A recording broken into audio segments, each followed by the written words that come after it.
Every single one of us is engaged in spiritual warfare, whether you believe in it or not. You're either a victim of it or you're a conqueror.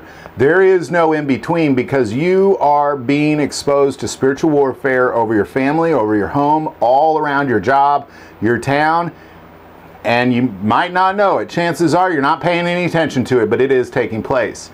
And the best way to truly understand God's way of navigating spiritual warfare is to see one of the greatest spiritual wars to ever play out, and that is through the book of Joshua. So we're going through the book of Joshua verse by verse, so we can become the spiritual warriors that God had intended us to be. And as we've gone through the book of Joshua, where we are is orders have just gone out that everybody needs to be very obedient to Joshua. This is very different than anything we had seen in the Israelites up until this point. It was a lot of chaos, confusion, arguing, bickering, and betraying going on until we get to this moment. But there's something peculiar that happens. It's one of the first things, orders that Joshua gives. And we're going to see a player in this spiritual warfare that is very, very significant. So we're just going to pick it up in Joshua 2, starting verse 1. Now Joshua the son of Nun sent out 2 men from Acacia Grove to spy secretly, saying, Go view the land, especially Jericho. So they went and came to the house of a harlot named Rahab, and lodged there. And it was told the king of Jericho, saying, Behold, men have come here tonight from the country of Israel to search out the country.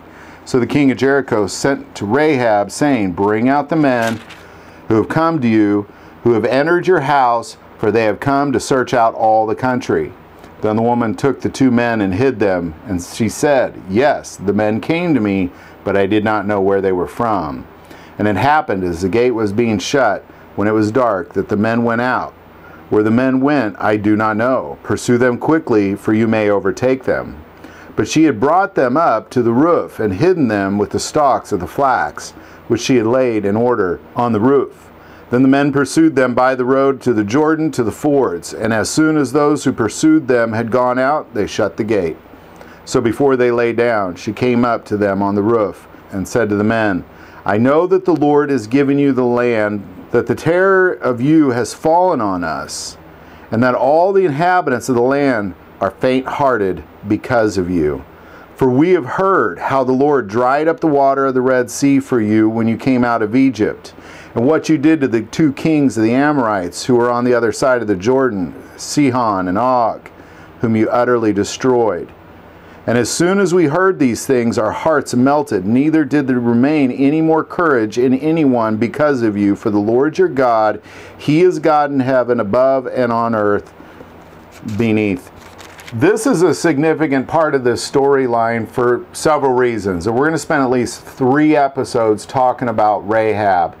But I think the critical piece that we need to get out of this first section is understanding that when it comes to spiritual warfare, when you are on God's path, when you're being obedient to Him and following His direction, and when He says turn left, you turn left, and when He says sit down, you sit down, and stand up, you stand up, when you're being that obedient, He not only gives you victory, but there are things that take place that have nothing to do with you that will then enhance the future of God's plan.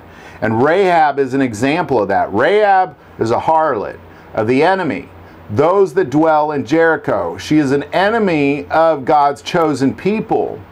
But yet, she was used in such a powerful way that it is her faith.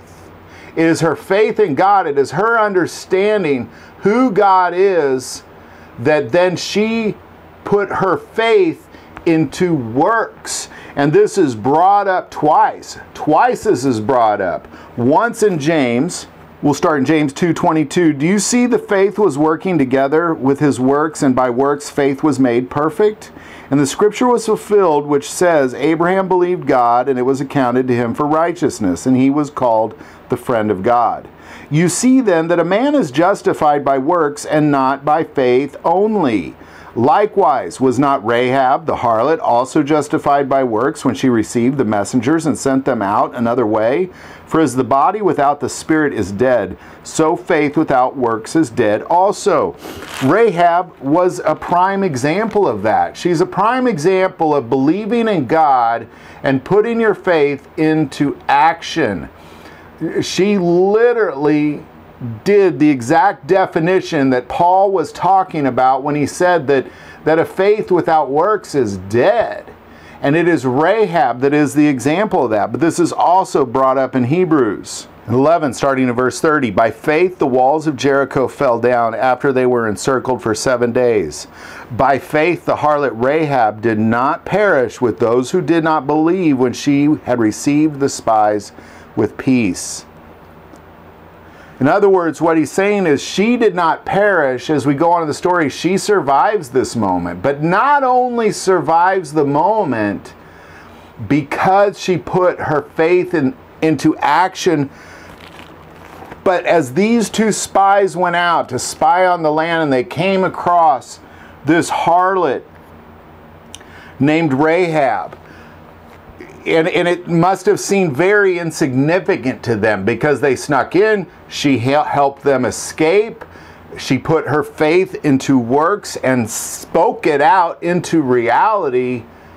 But it goes way beyond that because God has a plan. He has a plan way beyond this little moment in time in Jericho.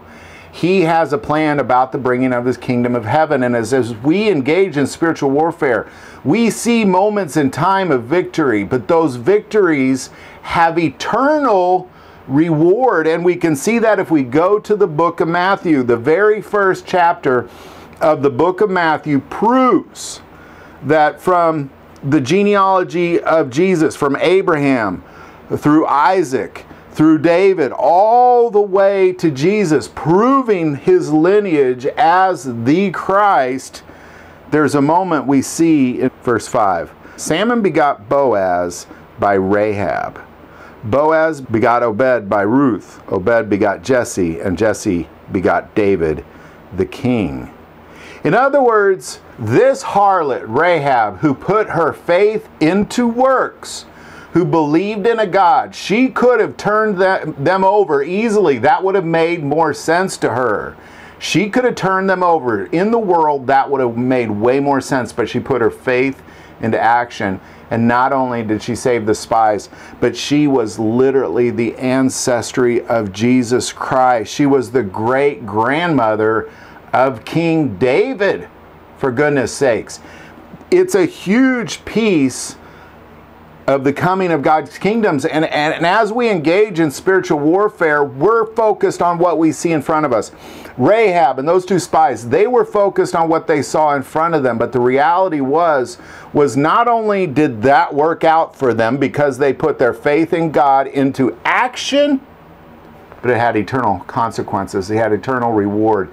She was the great-grandmother of King David and literally in the lineage written in the Gospels of Jesus Christ.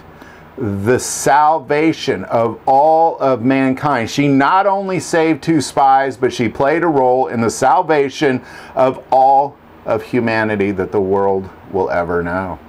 It's a beautiful thing. And when we engage in spiritual warfare, when we put our faith into action, it's bigger than what we will ever see. If you study the book of Job, you'll find that most of the lessons that God gave Job it was much bigger than him. He was seeing experiences, but it was much, much bigger than him.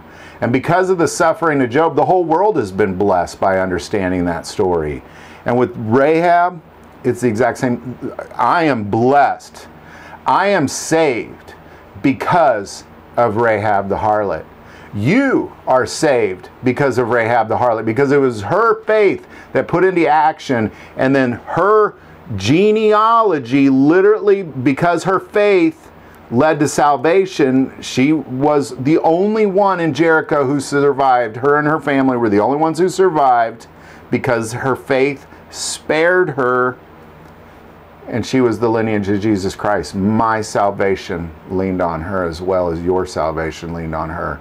And as we engage in spiritual warfare, we have to understand the eternal effects that every move we make. Sometimes God says take a left instead of a right, and we just take a left and we don't think anything of it, but it has eternal rewards. There are things that are playing out that are all about the coming of God's kingdom on earth as it is in heaven, just simply because we are putting our faith into action. Love to hear your thoughts on all this. We're going to spend at least a couple more episodes on Rahab, so put those comments below. If you like this video, click like and subscribe. If you feel called to support this channel through Patreon, that link is also below. But the most important part of this channel is we take prayer requests, so please don't ever hesitate to send that in. Thank you for watching this episode of God, Family, and Guns. And as always, love God, love your family, and love guns.